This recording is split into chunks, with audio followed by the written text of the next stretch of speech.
Hey guys, tonight we're traveling far, really far into the warm sands and golden light of ancient Persia.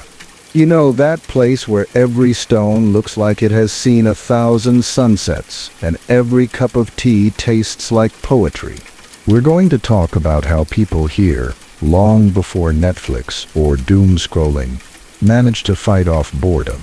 Spoiler alert. It involved a lot of staring at stars, talking to cats, and inventing games just complicated enough to make you forget what day it was. You might even say, boredom built an empire. So before you get comfortable, take a moment to like the video and subscribe, but only if you genuinely enjoy what I do here. And while you're at it, drop a comment below. Tell me where you're listening from, and what time it is where you are right now. I love imagining this sleepy caravan of listeners scattered across the world, all drifting off to the same story. Now dim the lights, maybe turn on a fan for that soft background hum, and let's ease into tonight's journey together. Section 1. The night is quiet, except for the faint sound of desert wind brushing against the palace walls. You're standing on the edge of Persepolis, the beating heart of the Achaemenid Empire. The air smells faintly of dust and jasmine, the kind of scent that makes time feel stretchy. Above you, stars scatter like spilled sugar across black silk. You feel it, the deep, slow rhythm of a civilization that took its time. In ancient Persia, life could be too grand sometimes. When you ruled half the known world, and your palace had Tiosauriad columns taller than dreams, there wasn't much left to do. You couldn't exactly go bowling or scroll through memes about Cyrus the Great. So, people had to invent ways to stay, well, human. You look around. A royal guard yawns beside a marble lion. Somewhere in the distance, a scribe scratches on clay tablets so slowly, you suspect he's actually drawing doodles of the king. And on the other side of the courtyard, two children are playing some sort of game with smooth stones, something between marbles and a mathematical riddle. That's the first thing you learn tonight. Boredom in Persia wasn't shameful. It was sacred. To be bored meant you had time. Precious time. To think. To listen. To be alive. Historians still argue about this, actually, whether Persian leisure was truly idleness or just another form of art. You walk down a corridor, lined with carvings. Men in elaborate robes hold flowers, not swords. They move in procession, eternally polite, eternally calm. Maybe this was the empire's secret. They mastered the art of not hurrying. You start to realize fighting boredom for them wasn't about filling silence. It was about cultivating it. A servant passes by, carrying a silver bowl of rosewater. He gestures for you to dip your hands. The scent hits you softly. Cool, floral, a little nostalgic.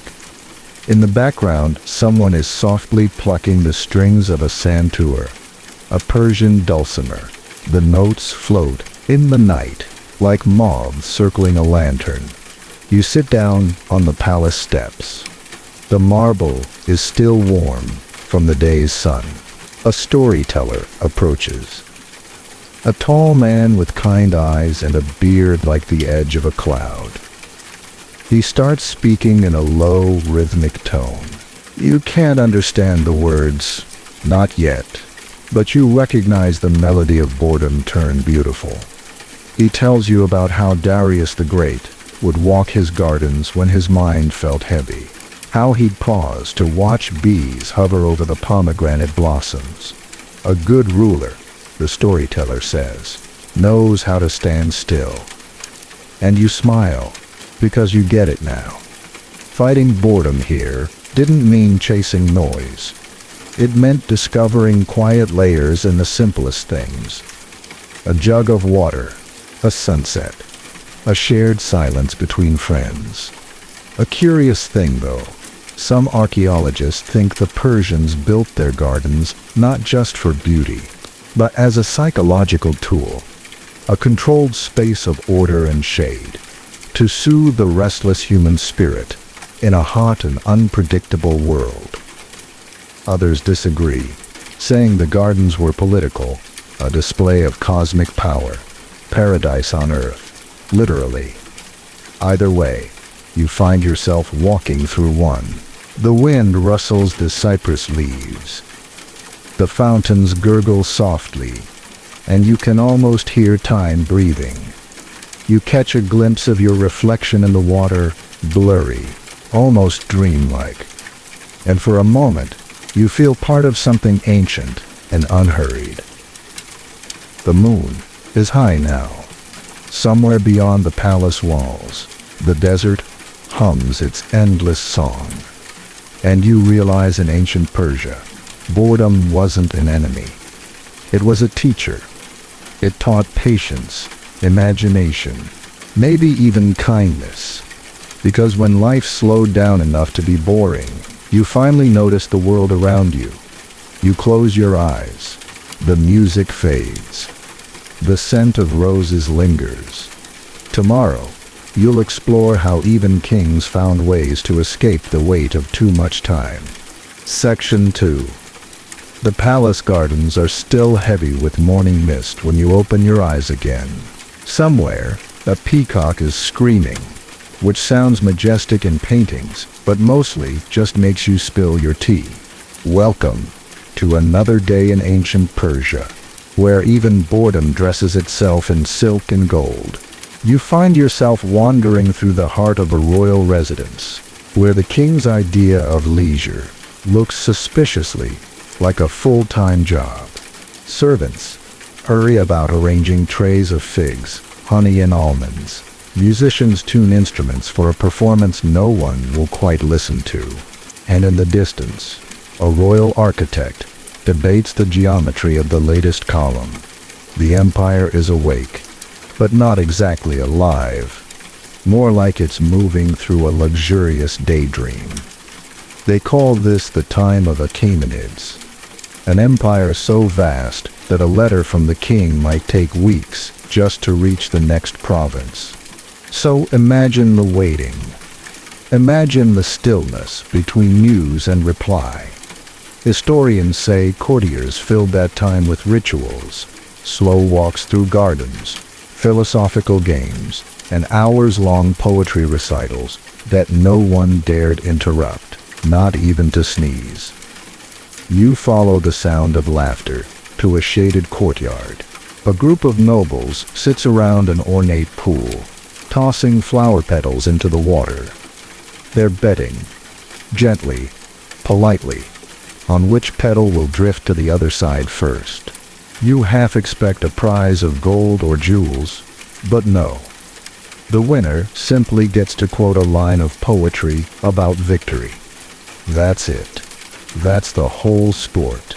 Still, there's something oddly hypnotic about it.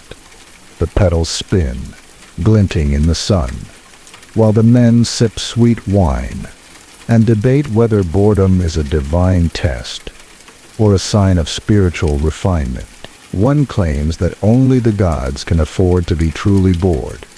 Another insists that humans invented boredom to feel godlike. And you just try not to yawn too loudly.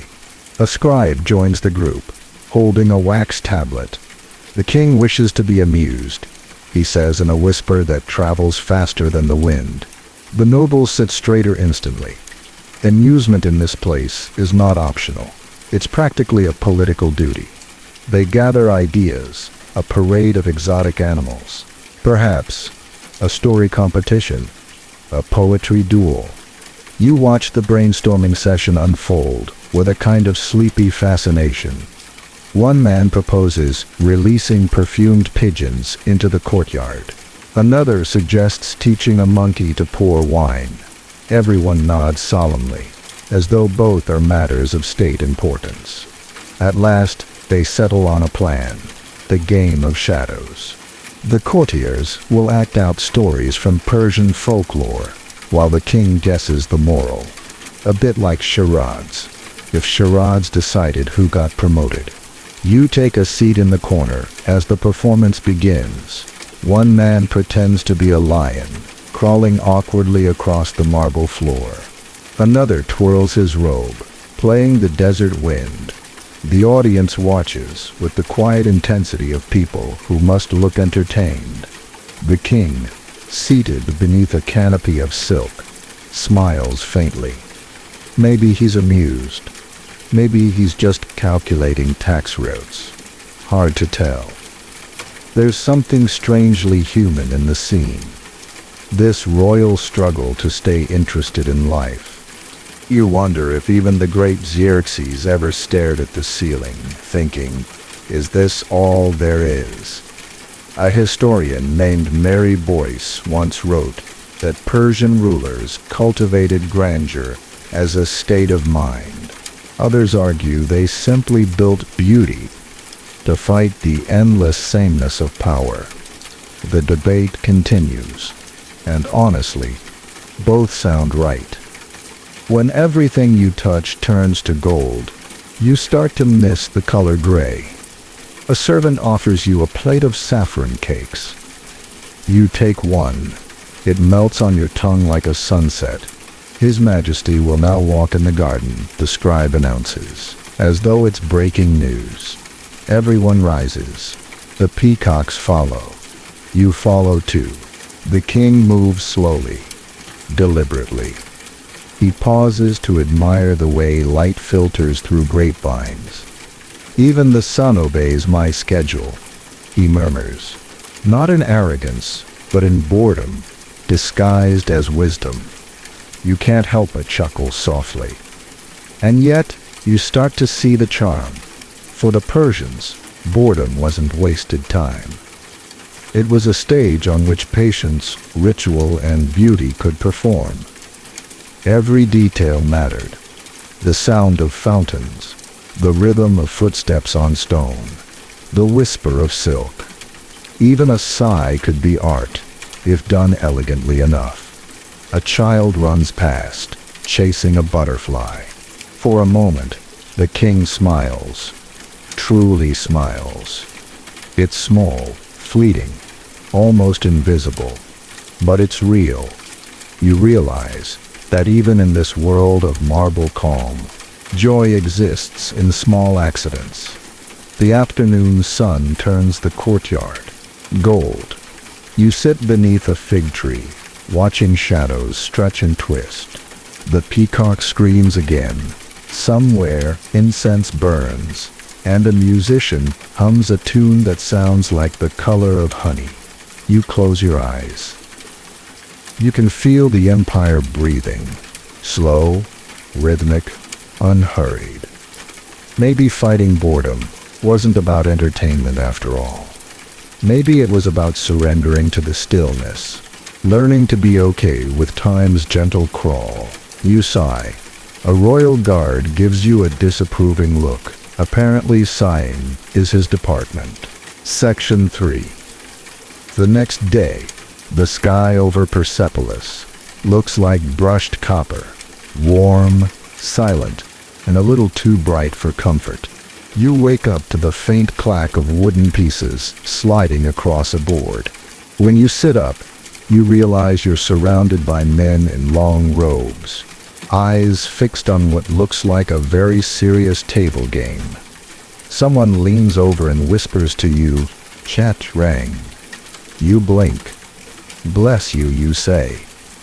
He smiles. No. The game. The one the Indians invented. We just made it better. And that's how you find yourself watching the ancient Persian ancestor of chess. The board is smaller than what you're used to, but the tension is just as thick. A general's fingers hover over a carved ivory elephant. His opponent adjusts his turban and pretends not to sweat. It's less about winning and more about the art of pretending you're not about to lose. Historians believe Chatrang entered Persia around the 6th century through trade routes and quickly became a courtly obsession. It wasn't just a pastime. It was mental training for nobility, a game of strategy and patience that mirrored the empire's politics. But as always, historians can't quite agree. Some say it was a diplomatic import meant to strengthen ties with India.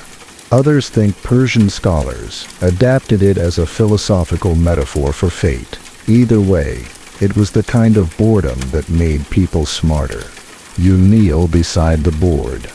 The player with the elephant piece gestures for you to watch carefully. You see, he says, in war, there is no glory without restraint. In Chatrang the same. Then he immediately sacrifices his best piece and mutters something that sounds suspiciously like an ancient Persian swear. The spectators chuckle. You realize that even in all this grandeur, people still bicker over games, still tease each other, still boast about victories that don't really matter. One man accuses another of cheating by breathing too loudly. Another insists the king's move was philosophically unsound. You half expect someone to flip the board in frustration, but no, they just raise an eyebrow and quote a line of poetry about patience. You can't help smiling. This, you think, is what makes boredom survivable. Finding rules to argue about. A scholar nearby explains that these games were often played during long winter nights when the royal court couldn't travel. The great halls would fill with the sound of pieces sliding, cups of wine, clinking, and quiet laughter echoing through the stone. We are all soldiers, he says softly, but some of us fight with silence. And silence, indeed, feels like a weapon here.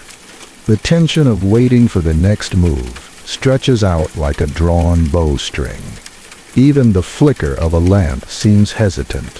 When the final checkmate arrives, it's greeted not with cheers, but with a collective sigh of relief, like a candle being blown out. You start to wonder what made this game so mesmerizing to them. Maybe it wasn't about intellect at all. Maybe it was about the illusion of control in a world where most things, weather, war, kings, couldn't be predicted. When you can't control fate, you control a board. The game ends. The loser bows graciously. The winner quotes the Zendavesta, and everyone nods as if they understand the cosmic meaning of it all. You, meanwhile, are just impressed. They stayed awake. But not all games were solemn. Later that evening, you find a group of commoners playing a humbler version with pebbles and drawn lines in the dirt.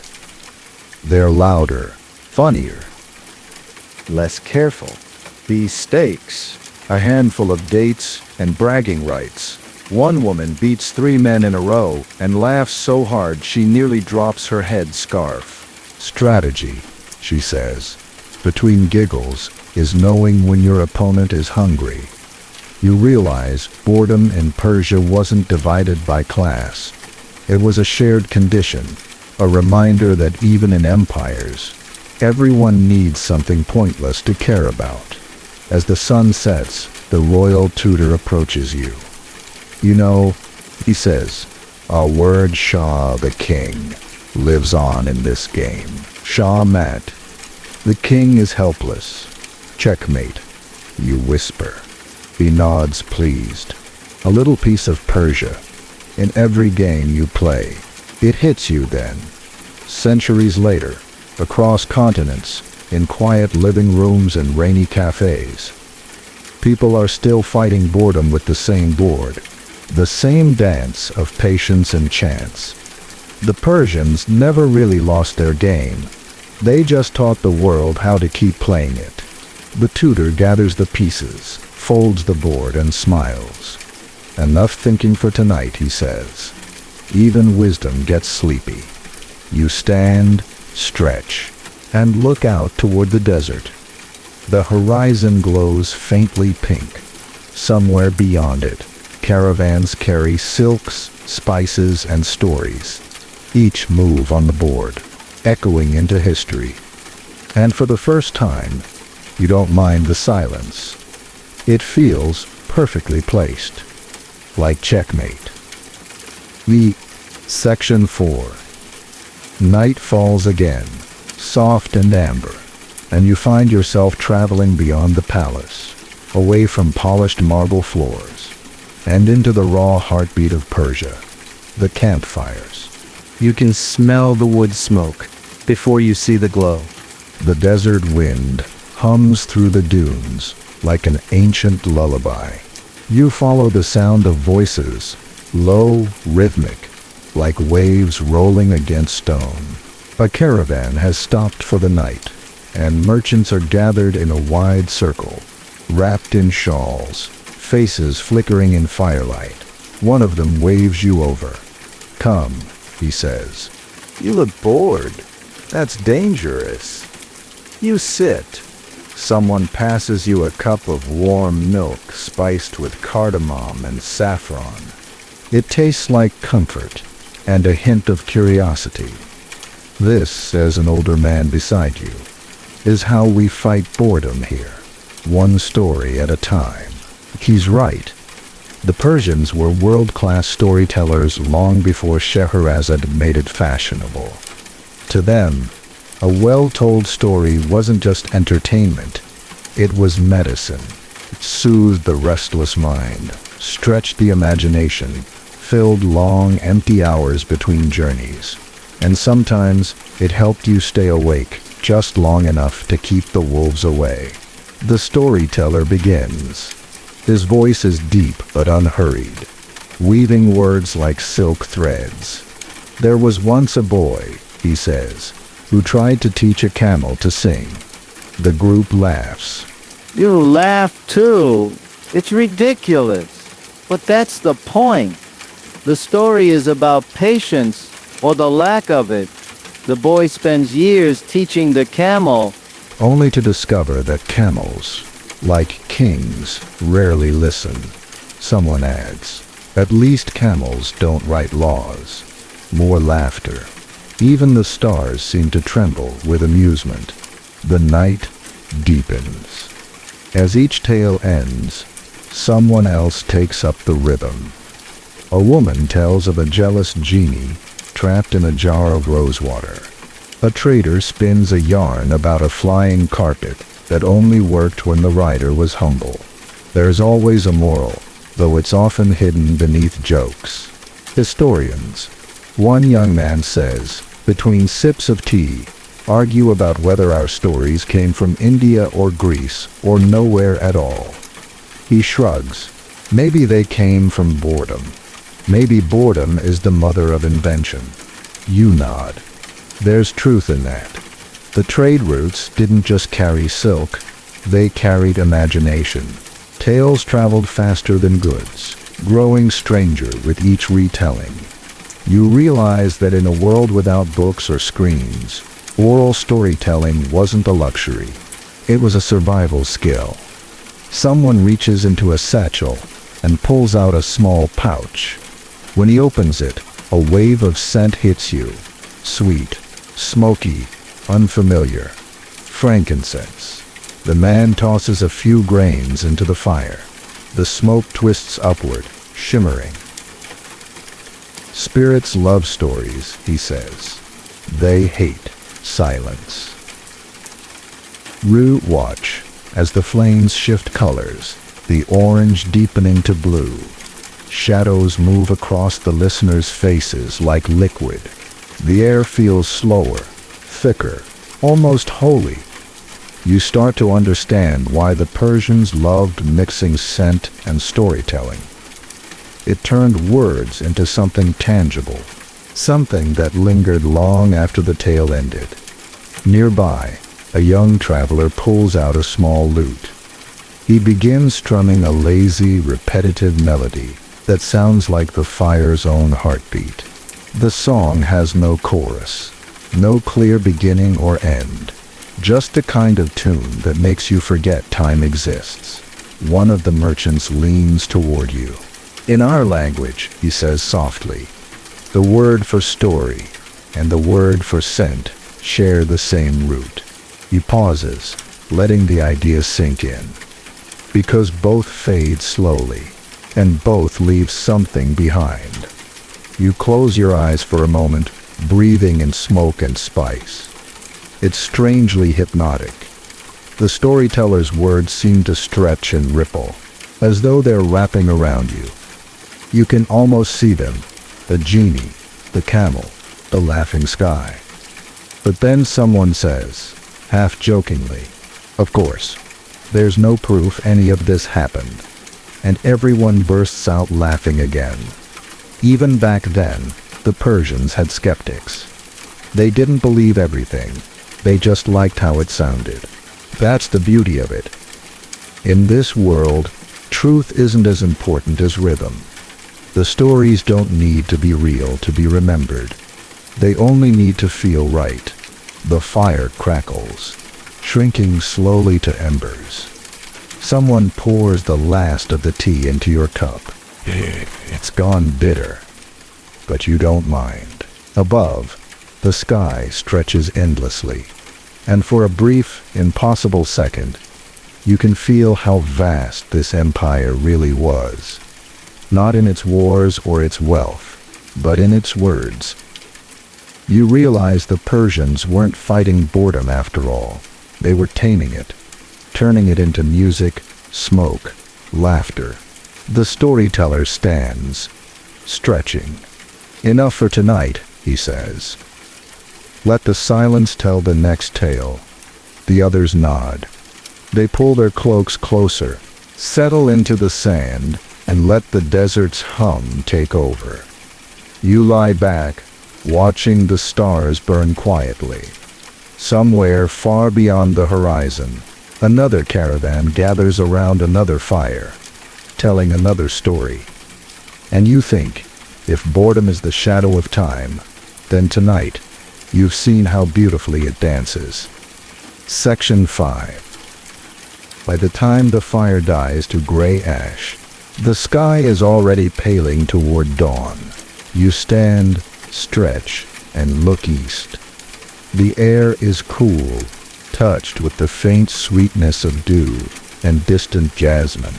Somewhere, a rooster cries, thin and insistent, like a thread of time pulling you forward. Your next stop is neither palace nor campfire, but a place far stranger, the mind of Al-Biruni, the Persian scholar who tried to measure boredom with mathematics.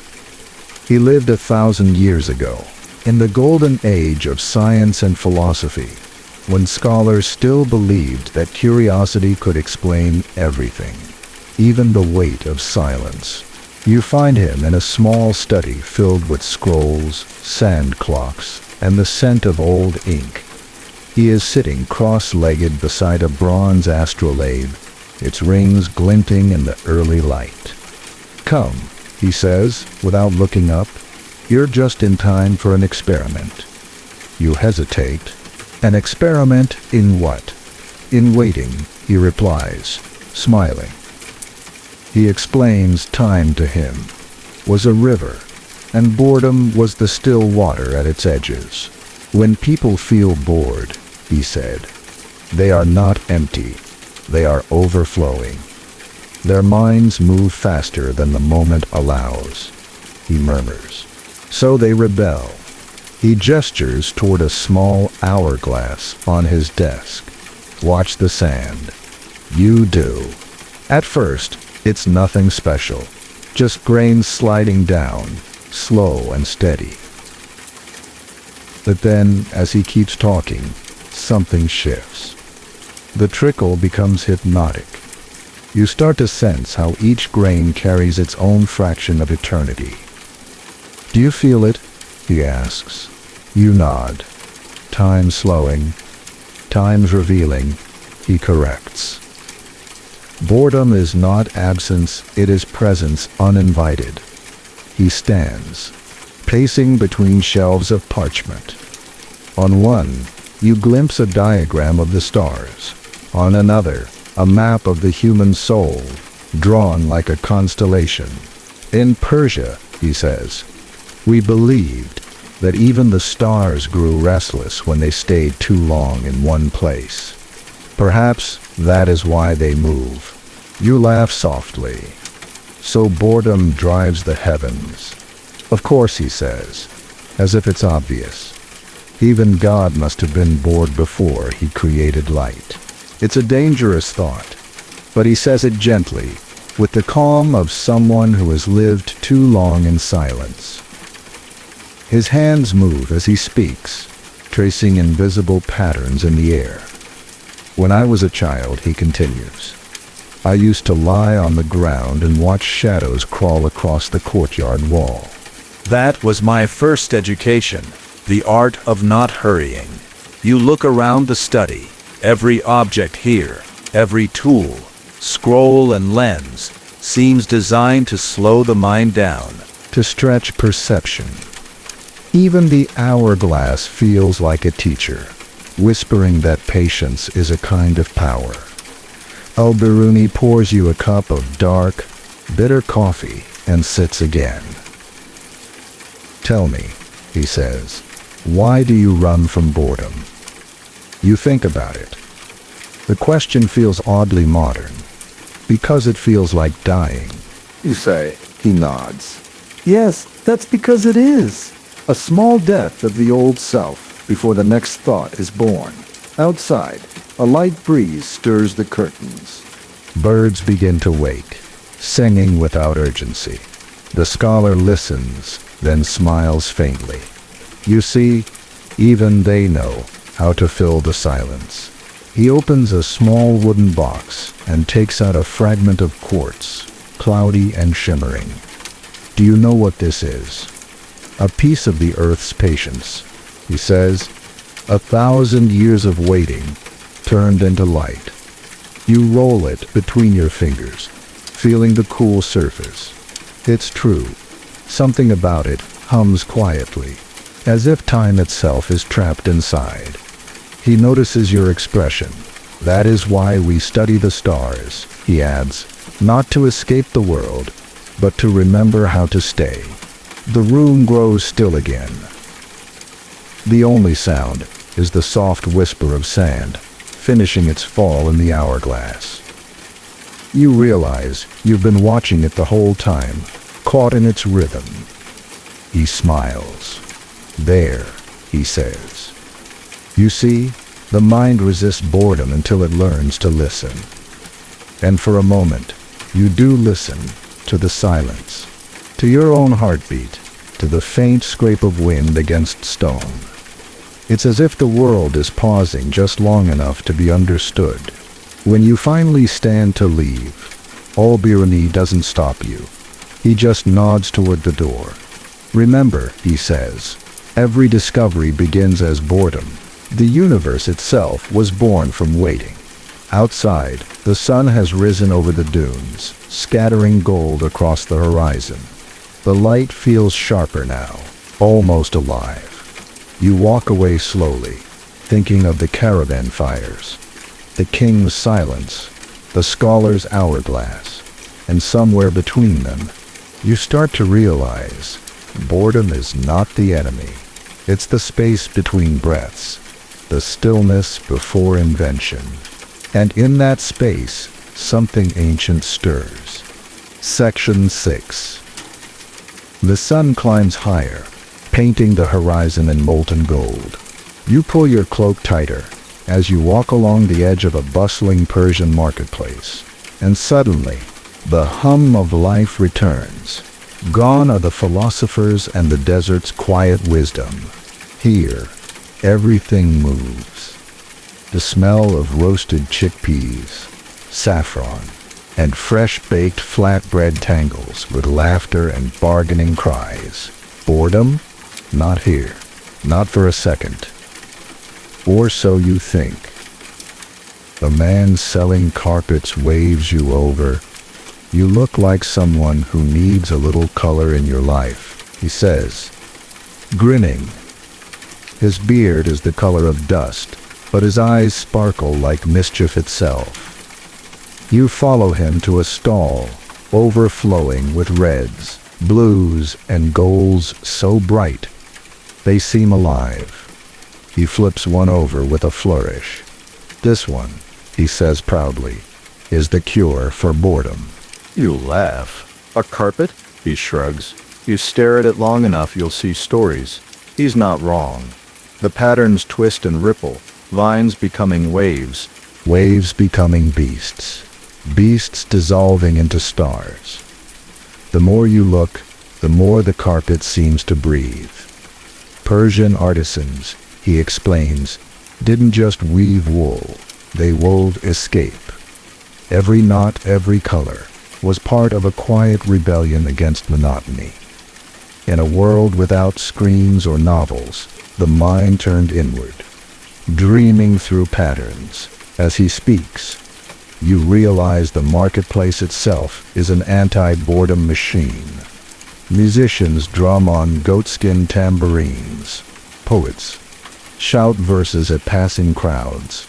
A spice seller lets customers guess flavors blindfolded. Even the beggars perform tricks with coins and shadows. Everyone here, it seems, has learned the same truth. When life slows, you turn it into a game. You wander past a stall where two women are embroidering a tapestry. Their fingers move so fast it's hypnotic. One glances up and grins. "You think we do this just to sell cloth?" she teases. "This is our way of gossiping without words." They giggle, threads flashing in the sunlight. Across the street, a young boy is drawing something in the dust. A series of circles and lines. You crouch beside him. "What's that?" you ask. He grins. "A bozzy," he says. "A game. You toss pebbles into the circles, one by one, like ancient marbles." Before long, a small crowd gathers, cheering every miss and every perfect throw. For a few minutes, you forget the world entirely. The sun, the heat, even your own thoughts, all dissolve into laughter. And then, just as suddenly, silence returns. The boy is gone. The crowd drifts away. The air hums with something strange, a kind of afterglow. You realize boredom isn't the opposite of joy. It's the space that makes joy possible. A gray-bearded merchant nearby seems to sense your thoughts. "You look like a philosopher," he says, offering you a fig. "Be careful. Too much thinking. That's the most dangerous boredom of all." You bite into the fig. Its sweetness grounding you back in the present. He chuckles. "In my father's day, people fought boredom with stories. My grandfather? With tea. And me?" He gestures around his shop. "I fight it by talking to strangers like you." There's warmth in that, a kind of quiet defiance. In a land where time could stretch endlessly under the sun, conversation itself became survival. Still, not everyone could escape monotony with chatter and games. Some Persians turned inward, into art so detailed it bordered on obsession. You hear whispers of miniature painters who spent weeks painting a single fingernail's worth of silk, layering meaning upon meaning, until their boredom dissolved into transcendence. But not all scholars agree on why they did it. Some say it was devotion, art as prayer. Others claim it was simply the only way to keep sane in endless heat and silence. The debate continues even today. You finish your fig and look up. The sun is past its peak now, the shadows stretching long and lazy. Somewhere a storyteller begins his evening work. Children gather, then adults, then merchants closing shop. He raises his voice. Once, in the time of Cyrus the Great. The crowd hushes. The storyteller's voice rolls like honey, full of rhythm and gesture. Each listener leans forward, drawn into worlds of heroes, beasts, and impossible choices. You realize this. This is how they beat boredom, with imagination. So vivid it rewrote reality.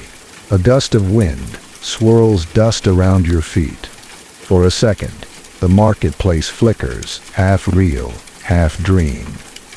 You see not just merchants, but the echoes of every bored soul who ever stood here and decided to create. You take one last look at the tapestry stall before you leave. The patterns seem different now. Alive, almost whispering. Maybe the carpet seller was right. Maybe boredom really is a door. And when you finally walk away from the market, the sounds fade behind you, replaced by the slow rhythm of your own footsteps, and the faint echoing thought, maybe the only real cure for boredom is wonder. Section 7. The night returns softly, wrapping the city in cool silver. You find yourself in a courtyard filled with moonlight and the faint perfume of roses. Somewhere nearby, water trickles through narrow channels, the sound gentle and repetitive, like breathing. You sit down beside a low stone wall, and suddenly, a small furry figure slinks into the light. A cat, well-fed, slow-moving, entirely uninterested in you. She stretches, yawns, and flops onto her side, as if to say, You can stay, but don't make it weird. Welcome to the true heart of Persian leisure. The art of doing absolutely nothing gracefully. Someone once said that ancient Persians built paradise out of boredom. Maybe it's true. Around you, the garden glows with symmetry. Tall cypress trees framing fountains, white flowers catching bits of moonlight. It's calm, deliberate, and designed to make you forget the noise of the world. A servant passes by, carrying a small silver tray. On it, a teapot, steaming gently, and 2 delicate glasses. The aroma hits you before he even speaks. Strong black tea with cardamom. He smiles. You look like someone who could use something warm. You nod. He pours. The sound of the tea hitting the glass is oddly soothing. A tiny waterfall of comfort. Tea. You learn. Wasn't just a drink in ancient Persia. It was a ritual. A slow act of defiance against haste. Every household had its own blend, its own rhythm, a small ceremony where time itself was invited to sit down and rest. You take a sip, too hot of course, always too hot. The cat flicks her tail, unimpressed. Somewhere behind you, soft voices drift through the air. A family chatting lazily about the day's small events, the price of figs, a neighbor's new horse, the strange foreigner. That's you who asked too many questions about carpets. It's the kind of conversation that loops endlessly, comforting in its lack of purpose. And then there's the garden itself, the bag, a word that once meant divine enclosure. In Persia, to design a garden wasn't just landscaping. It was theology. The 4 water channels symbolized the rivers of paradise. The trees stood for eternal life, and the fragrance, well, that was just good taste. You close your eyes for a moment, listening. The soft rustle of leaves, the distant pluck of a sitar, the cat's slow breathing, for a civilization often remembered for its empires and wars. It's funny how much of Persia's real genius lay in moments like this. The space between action and thought, between boredom and peace. You glance down at the teacup again. A tiny swirl of steam rises, curling into invisible shapes. The servant returns, notices your half-finished drink, and chuckles. Still too hot. Always. He grins. That means you're doing it right. If you wait long enough, even tea forgives impatience. It's a strangely comforting philosophy. Scholars today still argue about what these gardens truly meant. Were they places of prayer, of politics, of artistic experimentation? But for most Persians, they were something simpler. A quiet escape, a space to exist without expectation. You run your hand along the smooth stone beside you. It's cool now. The air carries the faint sweetness of jasmine and soil. Somewhere, a nightingale begins to sing, its melody rising above the murmur of water.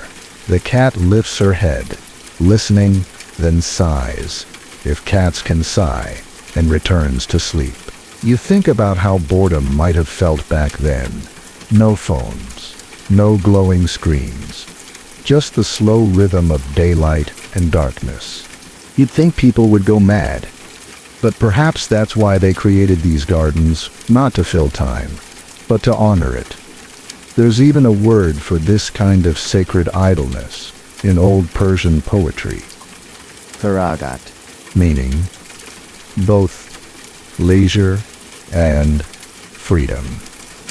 You realize how different that is from how we use free time today. For them, it wasn't time off from life. It was life. A breeze stirs, carrying the sound of distant laughter from another courtyard. Maybe someone's telling a story. Maybe they're just talking nonsense. Either way, it feels eternal. You finish your tea. The last sip finally perfect. Warm, fragrant, forgiving. The cat rolls over once, then curls back up, a small breathing comma at the end of the day's sentence. You smile, stand, and stretch.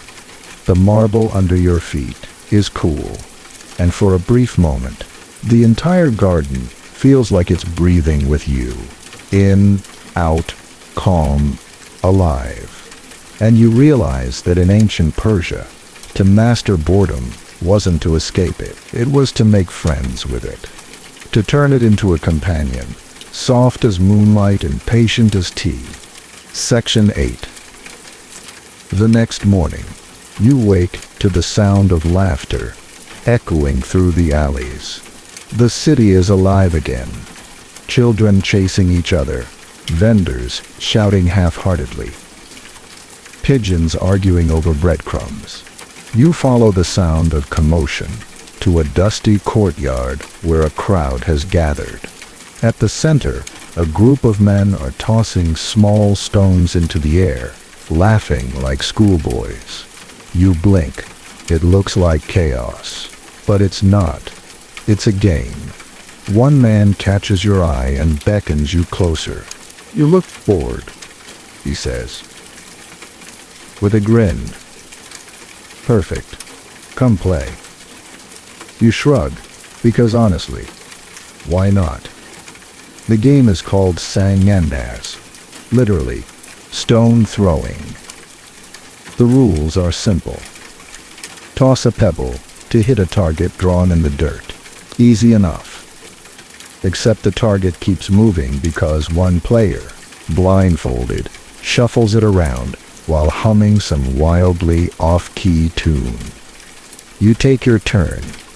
The crowd cheers when you miss spectacularly. Someone hands you a clay cup of something that tastes suspiciously like sour milk.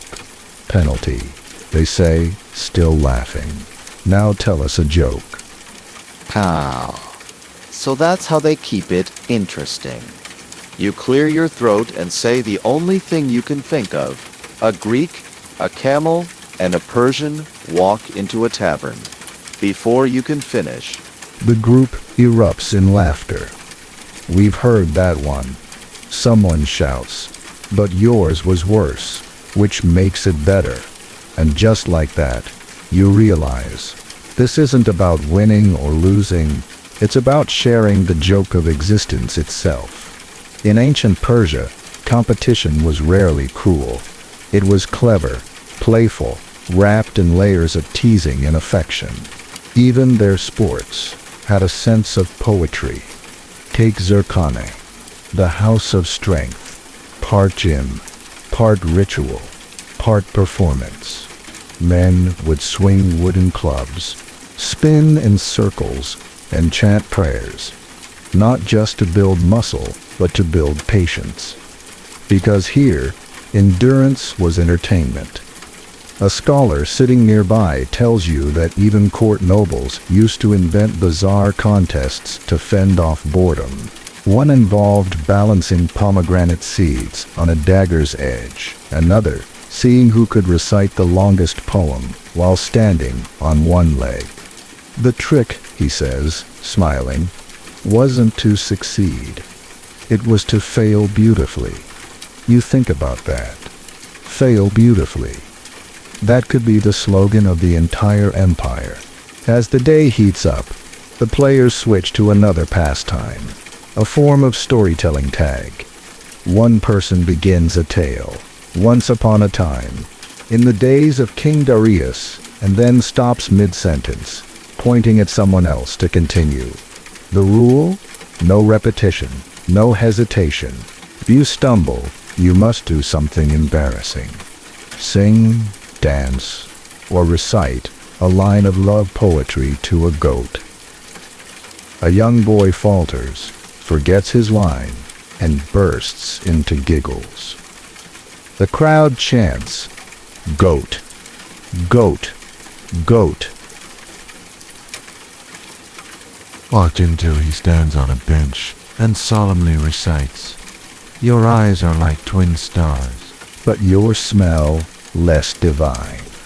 Everyone howls. Even the goat, tethered nearby, looks unimpressed.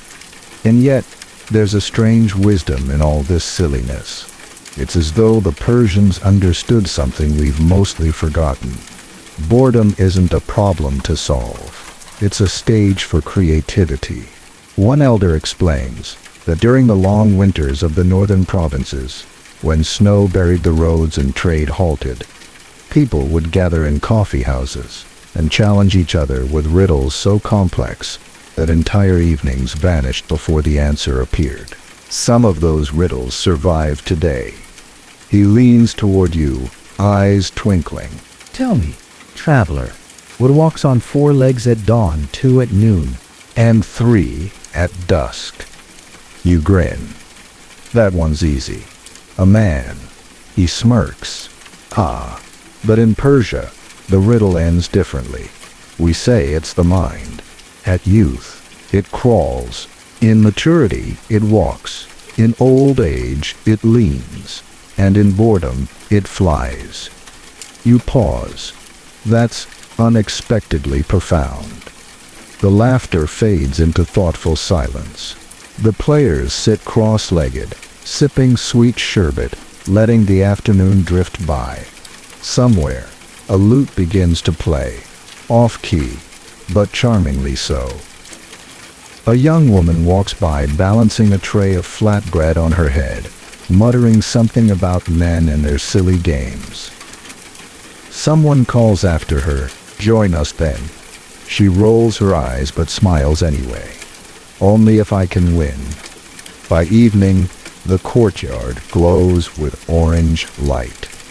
The games slow, then stop altogether. People stretch, chat lazily, and wander home. The air feels softer now, heavier with the smell of dust and laughter. As you stand to leave, the old man from before pats your shoulder. "You played well," he says. "I lost every round." He grins. Exactly. You walk away smiling, thinking about how boredom in ancient Persia wasn't an enemy to be defeated. It was a playground, a place where failure, laughter, and absurdity met in the shade of an empire that had long ago mastered the art of being gloriously, delightfully unproductive. And maybe, just maybe, that's what makes it all so unforgettable. Section 9. The evening deepens, and you find yourself wandering along a quiet canal, the water reflecting the pink glow of the setting sun. The air smells faintly of jasmine and clay. Somewhere upstream, a fisherman hums, though his line is empty, yet his mood is full. You pause to watch the gentle ripples. Persia's canals were not only for irrigation, they were a canvas for patience and leisure. Historians debate exactly how widespread these canals were, but all agree they offered a serene escape from the rigors of life, a place where time could slow without anyone noticing. A small boat glides toward you. Inside, a man balances a tray of pottery, each cup perfectly aligned. He gestures for you to join. Hesitant, you step in. The boat rocks gently, the scent of wet wood mingling with the spices he carries. We fight boredom by floating, he explains, and by spilling tea, occasionally. He pours a small cup and hands it to you. You sip. The warmth spreads like a quiet reassurance. Around you, lanterns on the canal banks flicker. Families sit along the edges, dipping fingers into the cool water, letting the fish nibble, smiling at nothing at all. You ask him about the boats. People used to race them. He laughs softly. Sometimes, mostly, we use them to dream. The water teaches you stillness. But occasionally, he winks. It teaches him patience too. Nearby, a group of children plays a strange game. They place tiny clay boats in the canal and watch which one drifts the fastest. Betting coins or figs would be too harsh. Instead, they wager compliments, poems, or the right to lead the next chant. The river becomes a stage. Boredom becomes a challenge. And the mundane becomes art. You lean back, letting the motion lull you. The scholar beside you points at a reflection. Look, he says. See how the moon splits in the water? That is our little illusion. Proof that even a single night can hold two worlds. Historians debate whether these floating gardens, boats, and canals were mostly practical or spiritual. Some say they were methods of civil engineering. Others insist they were exercises in philosophy, a slow dance with time itself. You can't help but feel both are true. Above, night birds begin their chorus. Somewhere along the banks, a musician plucks a sitar, its sound winding around reeds and stone.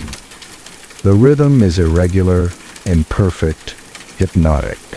It feels as if the river itself is composing music, teaching the listeners the beauty of patience. You notice small things, a fisherman arranging stones in patterns, a child counting stars, reflected in the water, a woman humming while washing fabrics. Each small action carries the gentle weight of time, the careful discipline of deliberate attention. Even boredom, it seems, had its place in these canals, not as an enemy, but as a companion, a silent partner guiding every subtle movement. A historian might call it meditative necessity. Another might call it a cultural quirk. Either way, it works. By now, your eyelids grow heavy. The gentle rocking of the boat, the flicker of lanterns, the hum of distant music, all combine into a soft, drowsy rhythm. The man hands you another cup of tea. One last sip before we dock, he says. Sometimes the end is sweeter than the journey. You drink, letting the warmth linger in your chest. The water carries away your thoughts like leaves floating downstream. You feel the night folding itself around you, slow and protective, whispering, that even in emptiness, there is richness. The boat finally touches the bank. You step out, grateful for the soft landing. Lanterns guide your way back through quiet alleys. Somewhere behind you, laughter echoes. Somewhere ahead, the moonlight ripples again.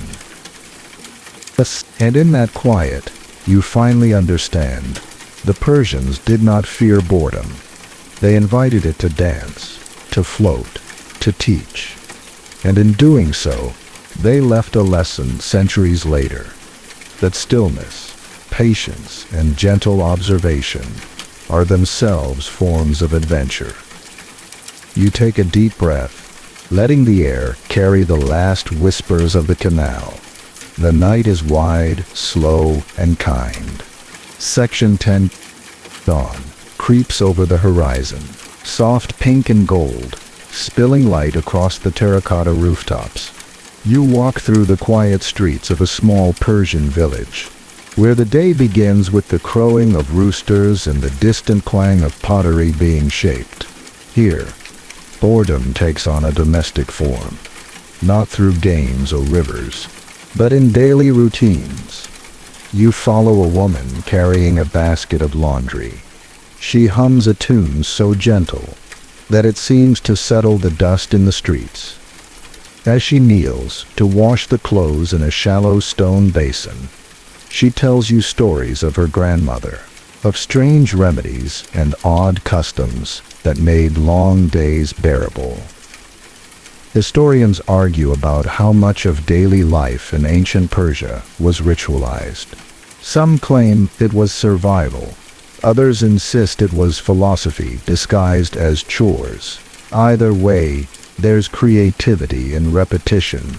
The laundry glistens in the sunlight, and she folds each piece with meticulous care. You notice the patterns in the fabrics, intricate borders, delicate flowers. The designs are not just decorative. They are mnemonic devices, stories coded into thread. She smiles at your curiosity. In boredom we remember, she says. Nearby, children chase each other with sticks, imitating cavalry from stories their parents once told. One child trips, rolls in the dust, and pops up laughing, proudly holding an imaginary flag. You can't help but smile. Even in play, history is alive. A young boy brings a small clay figurine to show you, a miniature ziggurat. I made it for the king, he says solemnly, as if the emperor might appear any moment.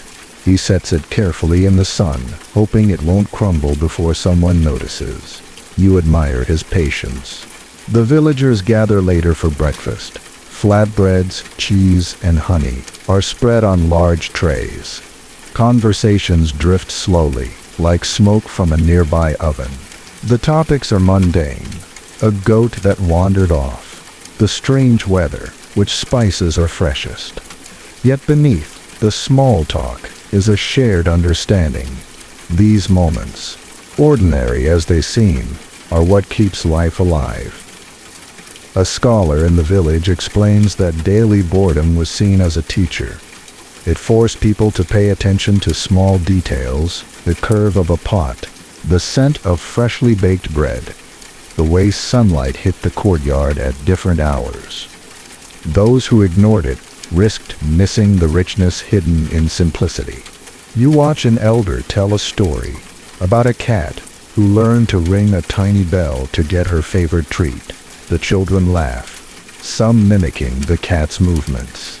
The elder pauses, smiling, then says, "Even small creatures can teach patience." You notice that these simple routines, chores, meals, play, were all forms of subtle engagement. Each required focus, creativity, and, most importantly, presence. Historians debate whether this was conscious cultural design or just natural adaptation to long, uneventful days. You suspect it was a bit of both. The sun climbs higher, warming the courtyard. The villagers pause, sipping tea, stretching their limbs. The rhythm of the day continues. Steady, comforting, deliberate. You realize that boredom here is not emptiness. It's a canvas. You take a moment to sit, breathing in the sense of baked bread, clay, and earth. A gentle wind moves through the courtyard, carrying the faint echo of children's laughter. Shivering, it's a slow, soothing music that reminds you that life, even at its quietest, is never truly still. As the villagers move on to their next tasks, you stand and follow the winding streets back toward the main square. Every step feels meditative, each moment an exercise in attention. Even boredom, you think, has its lessons. And in this small village, among ordinary people performing ordinary tasks, you finally understand boredom was not something to escape, but something to cultivate, to explore, to transform into subtle joy. Section 11. By late afternoon, you arrive at the edge of a quiet orchard, where pomegranate trees stretch their branches lazily toward the sun. The air smells of ripe fruit and dust, a mix so grounding it almost pulls you to your knees. You sit on a low stone wall and watch the workers moving slowly between trees, harvesting, sorting, and occasionally tossing a fruit to each other like a gentle game. The orchard, you learn, is another secret weapon against boredom. Picking fruit is repetitive, yes, but the repetition allows the mind to wander freely. Some historians argue that ancient Persians may have even designed orchards with this in mind. Long rows of identical trees, rhythmic tasks, and small breaks between labor, all perfect conditions for meditation. Others suggest it was purely practical, ensuring steady work. The debate is ongoing. You watch a young woman balance a basket of pomegranates on her head, her steps slow and deliberate. She hums softly, and the sound blends with the distant caw of birds. You realize that she, like the children playing games in the courtyard, is shaping boredom into a ritual, a rhythm that keeps the mind alert yet calm. Nearby, a boy plucks a small branch and starts weaving it into a crude toy, a miniature chariot with wheels. "This is my battle chariot," he explains proudly. "It will win every race." You chuckle. The chariot looks fragile, almost comical, but his concentration is fierce. Here again, boredom becomes creativity, a tiny invention born of necessity and imagination. One of the orchard workers explains that ancient Persians had a kind of fruit meditation. You would sit beneath a tree, peeling pomegranates slowly, counting seeds, and thinking about nothing in particular. This practice, he says, was thought to sharpen focus, calm the mind, and even improve health. Scholars today debate its existence, but you can see why it makes sense. The repetitive motion, the tactile sensation, the sweet scent, all create a slow, soothing ritual. As you lean against the tree, you notice the subtle beauty of each fruit, the deep red of the pomegranate seeds, the pattern of veins on the leaves, the warmth of sunlight on the branches. You understand that the Persians found fascination in these details, letting them transform ordinary work into a quiet, almost hypnotic pleasure. Nearby, a merchant carries a tray of figs and dates, offering samples to anyone passing by. He jokingly tells you, "This is my way of fighting boredom, by eating it." You laugh. Perhaps he's right. The simple acts of tasting, smelling, observing, they all provide a kind of gentle entertainment, a distraction that requires no rush or pressure.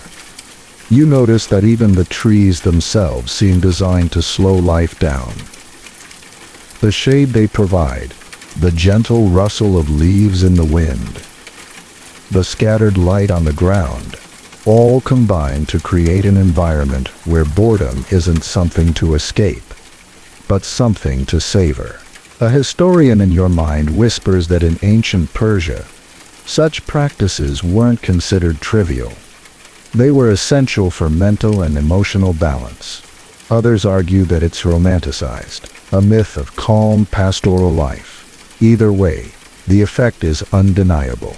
Time slows, attention sharpens, and the mind, gently guided by routine, enters a state of quiet reflection. The sun begins to dip behind the distant mountains.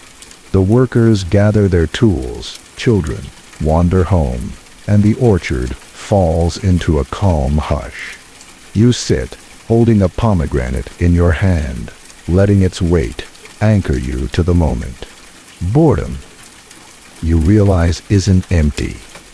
It's fertile soil, and in this orchard, among trees and fruit and quiet labor, it blooms into focus, creativity, and gentle satisfaction. You rise, stretching your limbs, and take one last look at the orchard. The sky is painted in soft shades of pink and gold, and the air feels like a lullaby. The day, slow and deliberate, has taught you a lesson. The palace, the market, and the canals couldn't. That the smallest tasks, approached with attention and care, can turn the ordinary into a quiet adventure. Section 12. Evening drapes itself over the city, like a soft, velvet blanket. You wander through narrow alleys now, the light from oil lamps flickering against mud brick walls. The streets are quieter, save for the occasional chatter of neighbors and the distant braying of donkeys. Ahead, you spot a small workshop tucked behind a lattice screen. Curious, you step inside. The room is dim, lit by a single lamp that casts warm circles on the walls. Inside, a craftsman sits hunched over a piece of clay, shaping it slowly, deliberately. Every motion is careful, almost ceremonial. "This," he says without looking up, "is how I chase away boredom." You raise an eyebrow. "By molding clay?" He nods. Yes, every piece is a small challenge. You shape it, reshape it, wait for it to dry, fire it, glaze it. Then you start again. It never ends, and yet it always teaches you something new. The scholar's explanation resonates with a theme you've noticed throughout Persia. Repetition and patience are not prisons. They are tools. Crafts, chores, games, storytelling, all ways to shape time into something meaningful rather than letting it slip idly by. You watch him press a small stamp into a clay bowl, leaving a delicate geometric pattern. The shape is perfect, but you notice tiny imperfections in the glaze. He smiles, seeing that you've noticed. Flaws are part of it, he says. Boredom allows you to see them, to learn from them. Perfection is overrated. Nearby, a boy tries to mimic the craftsman's technique with a lump of soft clay. He presses too hard, laughs, and collapses the clay into a blob. The craftsman chuckles softly. "Mistakes are the spice of life," he says, handing the boy a new piece. Boredom gives you patience to taste it. Some historians argue that workshops like this were widespread, a hidden cultural strategy against monotony. Others suggest it was simply economic. People had to work to survive. You think it is probably both. Even in necessity, there is room for play, creativity, and meditation. You take a seat on a low bench, letting the warmth from the kiln brush against your face. Outside, night sounds rise. The chirping of crickets, the clatter of a far-off cart, the rustle of palm leaves. Inside, The rhythmic tapping of clay fills the air. You realize the sound itself is meditative, a subtle lullaby of human endeavor. The craftsman begins talking about the history of Persian pottery, how certain glazes came from faraway lands, how some patterns were reserved for kings, while others were for ordinary homes. He pauses. But sometimes, he says, the most valuable pieces are the ones we never sell. They are the ones we made to occupy time, to understand ourselves, to laugh quietly at our own mistakes. You nod. There's truth in that. Across centuries, the act of creation, whether through clay, thread, water, or words, has been one of the most effective remedies for boredom. It transforms waiting into curiosity, idleness into mindfulness, and emptiness into something tangible. A faint breeze slips through the open window. The clay on the wheel spins gently, reflecting the soft lamp glow. Outside, the city hums a quiet tune, a reminder that even as the world rests, life continues, slowly, deliberately, intentionally. As you rise to leave, the craftsman offers a final piece of advice. Boredom is not your enemy. It is the quiet companion that teaches skill, patience, and joy. Treat it well, and it will give you more than entertainment. It will give you presence. You step back into the alley, feeling the rhythm of the city under your feet, the lessons of the workshop echoing in your mind. And for the first time that evening, you truly understand. To master boredom is not to flee from it, but to invite it into your life as a gentle teacher. Section 13. Night has settled fully now, and the streets are quiet, except for the occasional flicker of lantern light. You wander past closed shops and silent fountains, drawn toward a small square where a group has gathered around a fire. Smoke curls lazily into the night sky, carrying the scent of burning cedarwood and herbs. A storyteller sits cross-legged, his robe dusted with the day's travels. Come closer. He beckons, and witness how boredom became invention. You sit, careful not to block anyone's view. The storyteller begins with a small gesture, flicking his fingers to emphasize a word here.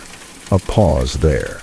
His tale is about a clever Persian inventor who once had to occupy long hours waiting for the king's judgment. To pass the time, he built tiny machines, some that whistled, some that spun, and one, curiously, that painted itself with brushes balanced on delicate springs. You listen, imagining each device clanking and spinning. The inventor's boredom wasn't wasted.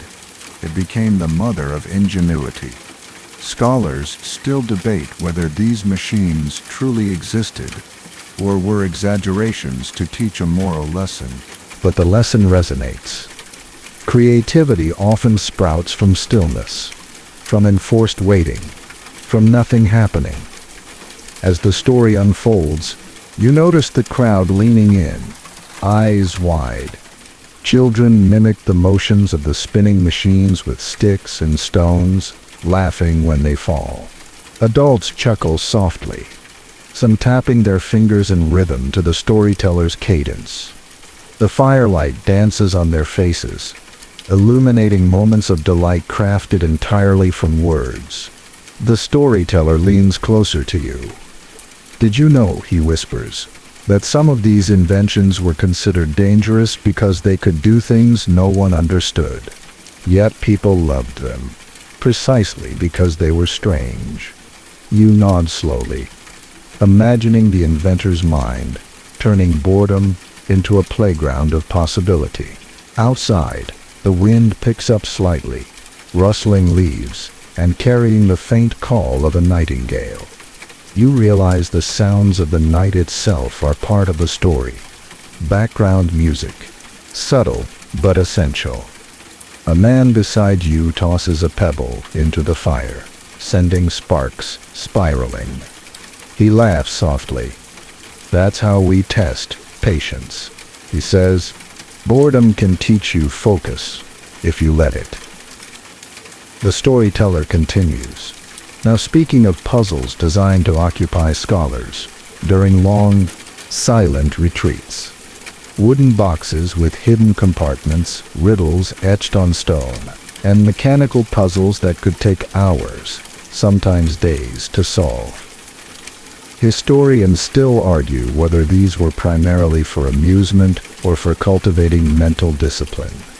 Either way, they are examples of how the Persians embraced idle time.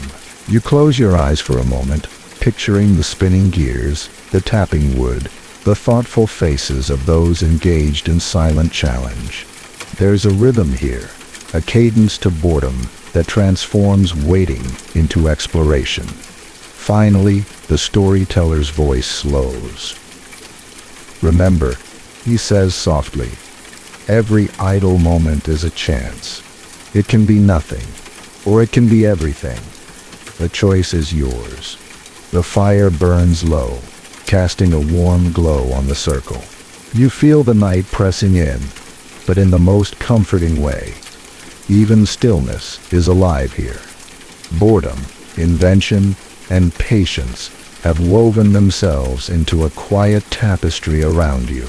When you rise to leave, the storyteller nods, eyes twinkling. May your idle moments be fruitful, he says. And somehow, you know that this is not just a wish. It is a truth, carried across centuries, a lesson in the quiet art of presence. As you walk away, the firelight fades behind you, but the story lingers in your mind.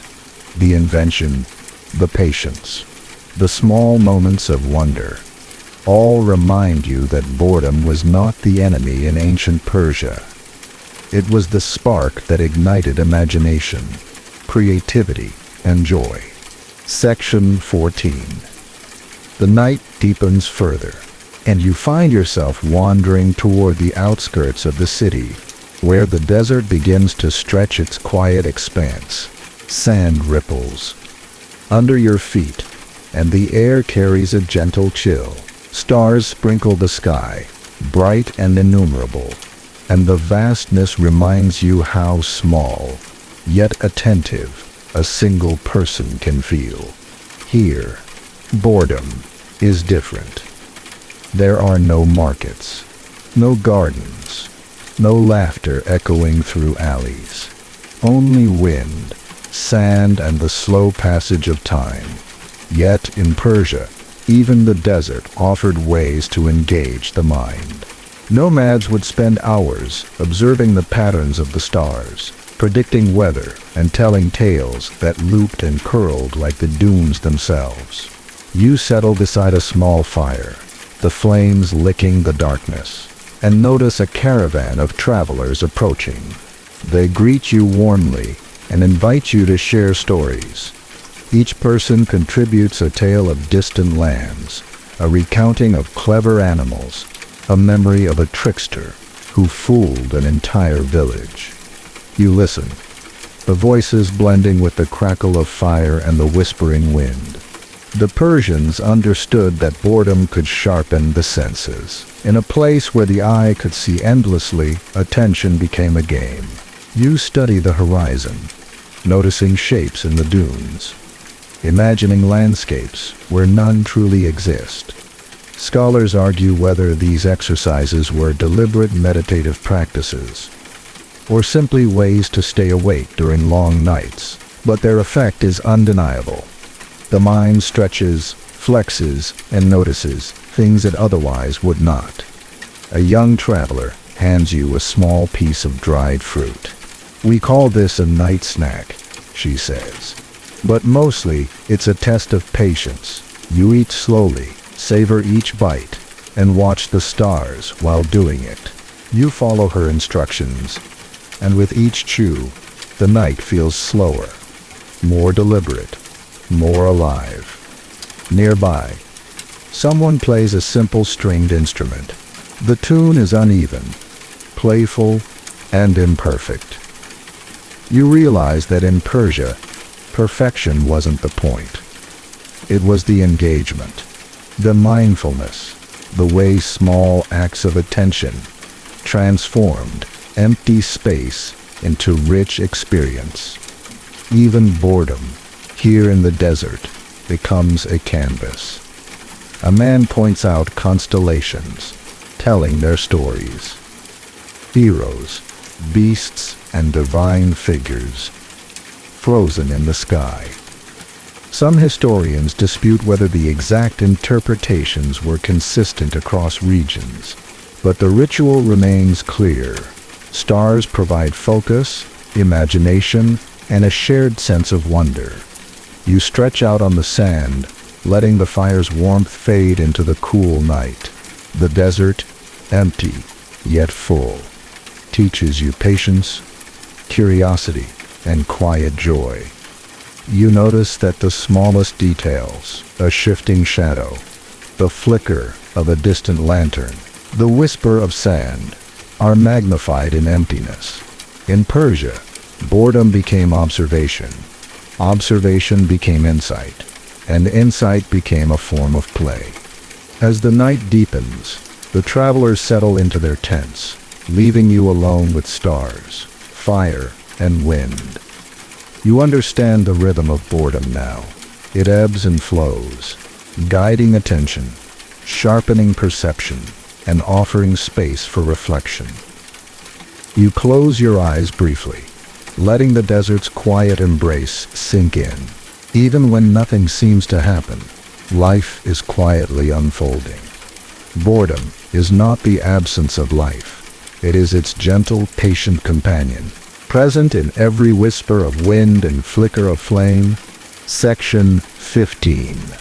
The first light of dawn begins to touch the horizon with a pale, gold blush. You awaken from a brief, half-dreaming sleep on the desert sand. The night's quiet, still lingering around you like a gentle shawl.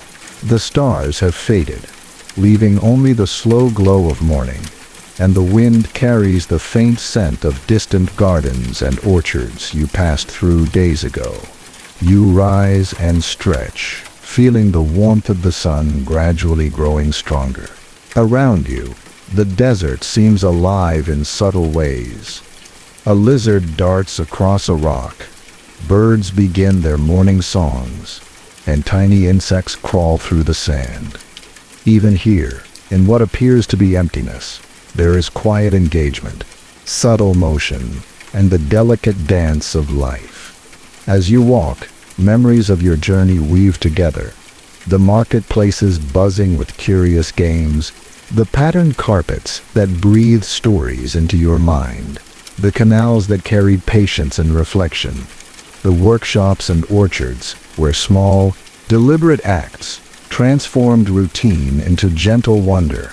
Every moment, you realize, is connected by one common thread: how Persians learned to embrace boredom, not as a void, but as a canvas. A gentle breeze stirs, brushing your cheeks like a soft reminder. Somewhere behind you, a camel bell rings in the distance. You can almost hear the echo of laughter from the children tossing pebbles, the murmur of poetry from courtyards, and the faint hum of tea being poured in quiet homes. These sounds, though distant, mix in your mind with the desert's own rhythm, creating a soothing, slow melody. You sit down on a small dune, letting the sand conform to your shape. It is warm, grounding, and oddly comforting. In this stillness, you notice a curious thought. Boredom in ancient Persia was not about escape, nor about passive waiting. It was about attention to the small, the subtle, the overlooked. It was about finding delight in ordinary things, patience in repetition, and joy in contemplation. A scholar's voice echoes in your mind. Even the quietest acts, when observed deeply, become grand adventures. You sip a small flask of water, letting its coolness anchor you in the moment.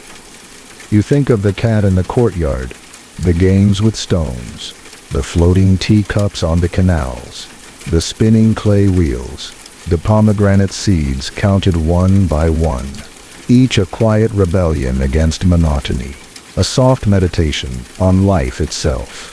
Some historians argue that these practices were deliberate, intentional cultivation of patience and creativity.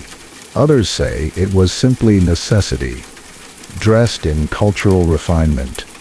The debate continues, but as you sit here, listening to the wind and the desert's gentle song, it seems irrelevant. The truth is clear. Boredom was never emptiness.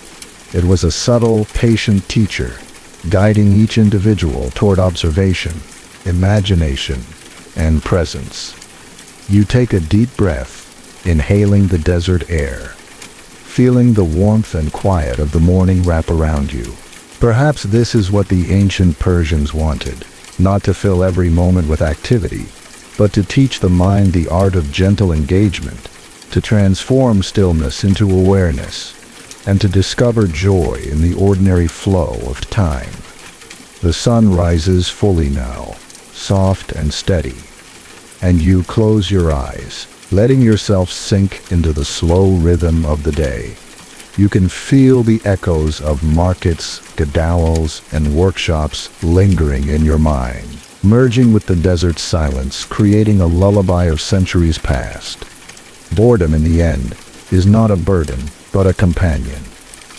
It invites you to notice, to play, to imagine, and finally, to rest. You feel it as a gentle hand on your shoulder, a whisper saying that stillness is not emptiness, but a doorway to quiet wonder. The sun climbs higher, but your mind drifts slowly, as if the desert and the city and the gardens themselves have blended into one endless dream. You feel the rhythm of ancient Persia in your chest, the soft patterns of carpets, the gentle pluck of stringed instruments, the laughter of children, the careful turning of clay, the measured pouring of tea. All of it hums beneath your thoughts, slow and steady, like a lullaby meant for the soul. Your eyelids grow heavy. Each breath is calm, each heartbeat a quiet drum, guiding you further into ease. Time stretches and softens, becoming a gentle river that carries you, without hurry, into the quiet space between wakefulness and sleep. Even the notion of boredom has transformed, now a companion rather than a foe, a whisper of presence in the vastness of history and imagination. Let yourself rest here in the warmth of long-ago Persia, where every small act, every subtle sound, every quiet game taught patience, delight, and gentle attention. You are floating on centuries of soft echoes, and the world has slowed to a gentle, comforting pace.